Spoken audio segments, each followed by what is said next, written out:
Isang Pangasinense ang Rank 1 sa October 2023 Fisheries Professional Examination. Samantala, Rank 4 naman ang isang Bulakenyo na nag-aral sa Ilocos Norte. Atin silang kilalanin sa report.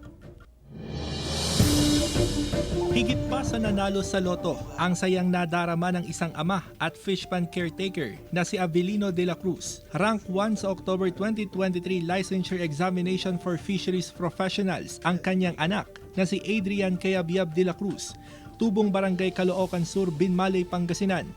Ay, masayang masaya. Hindi ko ma-explain ang nararamdaman ko. Nung nalaman ko na nakapasa, napaluha pa ako. Oo, sasaya pa. Nagtapos si Adrian sa Pangasinan State University Binmaley Campus.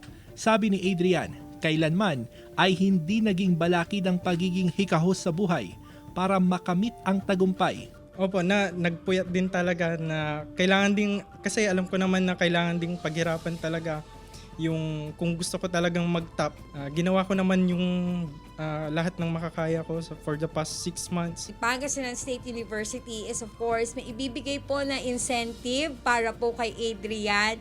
Pero syempre hindi na po natin babanggitin. But expect a cash incentive, and of course if by chance kung gugustuhin po ni Adrian na magturo po dito sa PSU Binmaley Campus, the campus is open for him. Top 4 naman sa kaparehong licensure exam, si Julia Katrina Bonotan, tubong Bulacan ng 22 anyos na dalaga na nagtapos bilang magna cum laude sa Mariano Marcos State University sa Ilocos Norte. Hindi raw biro ang pinagdaanan ng dalaga at maging sa preparasyon sa pagkuha niya ng board exam. Marami pong people yung nag-inspire sa akin. Kasi nakikita ko po yung maraming people around me kung gaano po sila nagsastruggle. I think important din po na nakakamove sila ng tao. Russell Simorio, One North Central Luzon.